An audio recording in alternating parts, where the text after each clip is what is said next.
They let it stand. All right, Dean, and so it will be 4th down. They have the offense on the field. They'll keep it there, and they'll go for it.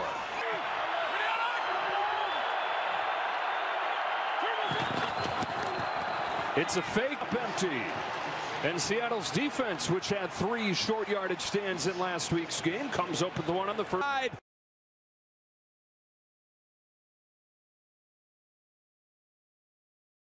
The play call, everyone's gearing up thinking you're going to just pound it there for half a foot, and really good stand there by Seattle. Both of these teams get down in the red zone and force either field goals or, in that case, force 4th down. At its own 8-yard line. Darnold to throw. Jackson Smith feeding him last year in Minnesota. He was excellent. He still had his doubters. Could he repeat it? Well, he's been even better this year. To throw the ball downfield, I mean, their explosive nature of this passing game, they're going to be under center. And they have started fast. 69 first-half points the last 2 games. 30 points per game for the Seahawks. The best in Seattle history, and that is quite a turnaround from last year. Ryan Grubb was the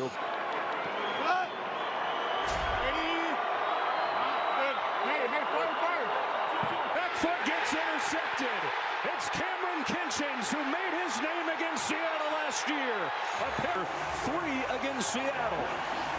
1st and goal for the Rams. Over differential this time, you said it. Oluwatimi, he's the new center. He's getting pushed back, live to play the next down, and after that 4th down stop, this Seahawks defense finds for the 1st and goal inside the 5.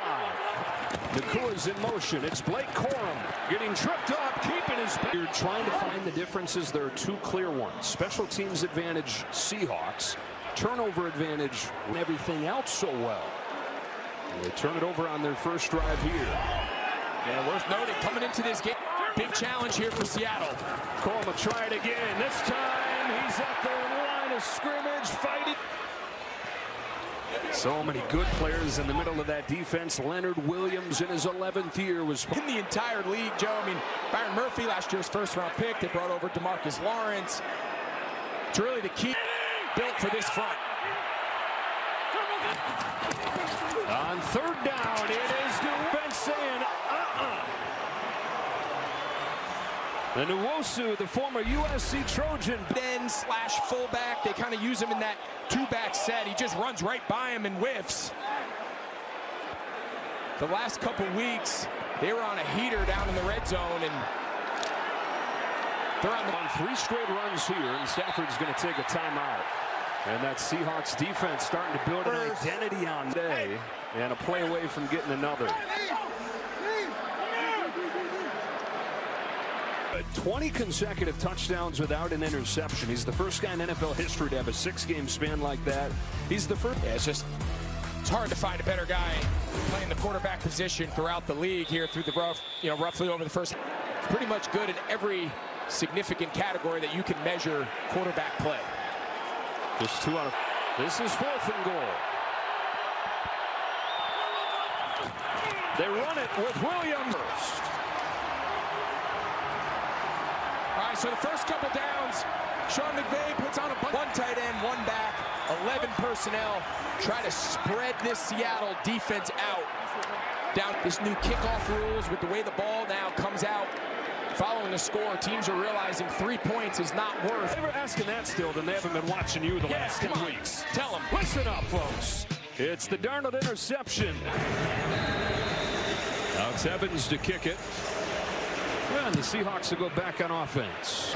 So the Rams defense, who's got a takeaway on the first drive of this ball game, heads back out there. The Rams defense second in the end. The best defense for the Rams since the Super Bowl winning team in '99. Yeah, and they're hoping that they could be one of the first teams to kind of personnel under center. They're forcing teams to bring all these big bodies on the field, and then it's the most explosive pass game for them today. Play action on 1st down. Darnold comes back and finds Smith and Jigba. His 2nd catch. He's got 3rd on the field. Then they beat you over your head. Yeah, and it's really the volume of the run more than really the effectiveness of the run. I mean, they're not explosive passing offense. Like, there is no level of run game that you should want a team to throw the ball at. Tiptoes the sideline, and Jackson Smith and Jigba has gone from good to really good to standing alone.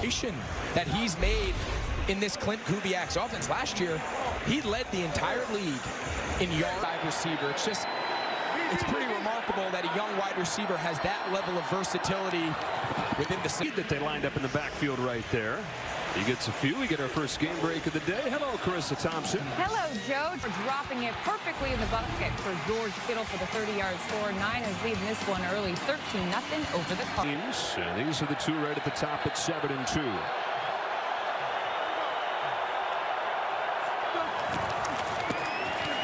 Darnold lets it rip behind Shaheed. Can curl with the cut. Repeating ourselves, but a lot of the story. The ability to draft these young defensive edge players, all homegrown talent. They play virtually the entire from Seattle. On 3rd and long, Darnold down the middle. It is out of no. Rams are saying, look like that thing bounced. If it stands, it's a 39-yard touchdown. Assistance from replay. The ruling on the field is an incomplete pass. 4th down. Cooper Kupp's so close. Instead, it's incomplete. Yeah, and it's a field goal attempt coming. Yeah, both Matthew Stafford and Sam Darnold played with regardless of position. I mean, he has just been loved by everybody who's ever played with him or coached him. Hit a season long. This is a 57-yarder.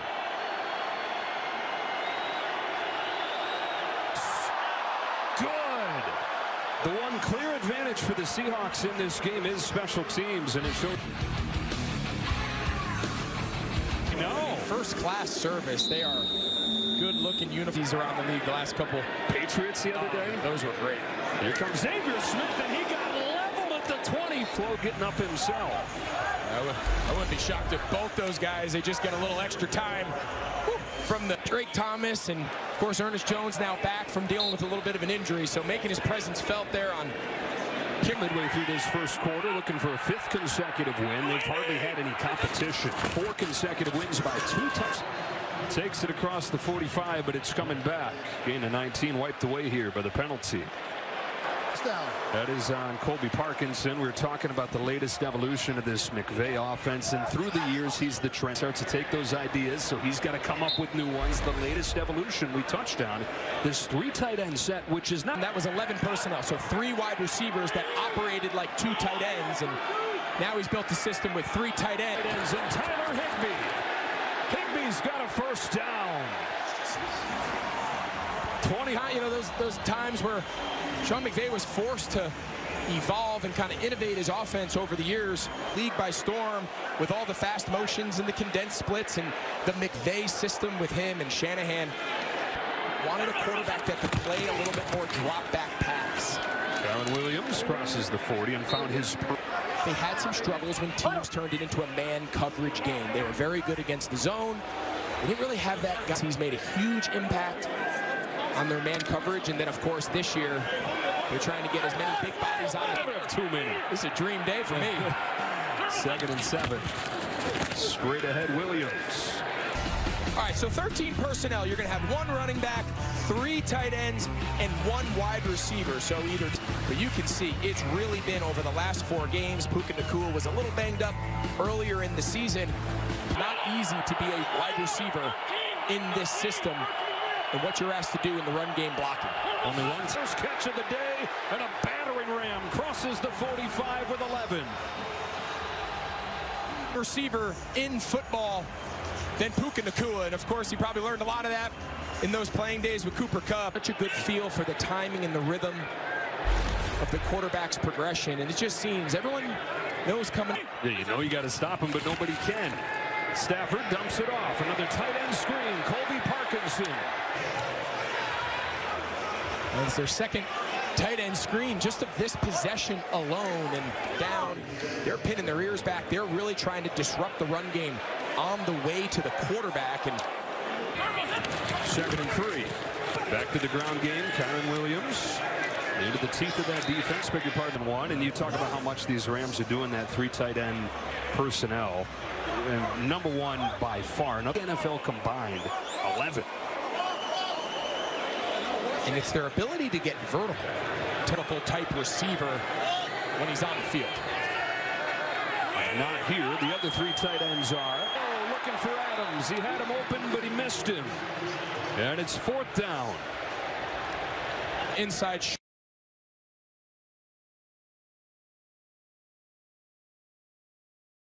Right on his face mask. How about a third 4th down attempt in this first quarter?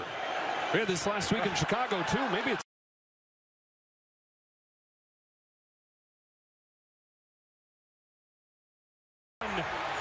34 for Kyron Williams. On the old school, one tight end, and let's use our wide receivers. This time it's Puka Nacua. Look at the job he did. But it was broken up. Coverage from Reek Woolen. 2nd and goal. That has been the guy. But Reek Woolen, who has earned his way back into the good graces, breaks it up. Yeah, when you talk to Mike McDonald, he said early in the year, he's like, I'm in the lineup. He has been incredible in practice. He's been incredibly productive in games. So they got going to have to waste another timeout. So they're going to be out of him because they lost one in the failed challenge earlier. Timeout. 2nd and goal on the other side of this timeout. Do a little teaching for it. On back-to-back plays, they did it out of 3 tight ends to the left.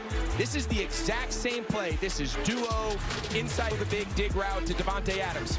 Here's the exact same concept, but now out of 11. So first iteration of changing the presentation of the play. What we're seeing really become in vogue now in the NFL is they're doing kind of pseudo positionless, and the really good offensive coordinators understand the value of multiple on the field that you can beat. Stafford has Adams this time. It's a touchdown with a flag down. There's going to be on Seattle. I think they lined up in the neutral zone. Offside. Touchdown. And the 1,000th catch of Davante Adams' career is a touchdown. When they made him like a college recruit this offseason and got him to sign here in L.A. Yeah, so something these Seattle, Davante Adams, he's one of the hardest guys in the league to play both man coverage and in press coverage. 14-3, looking for a 5th consecutive win. Adams has found the end zone.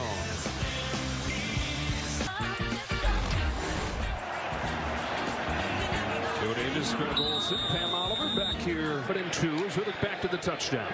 All right, so this is a run call in the huddle, and he's just simply, I'm looking at Nick Emanwari. If he goes, that's exactly the window now he knows on the slant route to Davante. Have the tag, and he's saying, that's why we brought you here. And World Series winner Blake Snell is find themselves in odd territory right here. That is trailing. They've played with the lead more than any team in the NFC.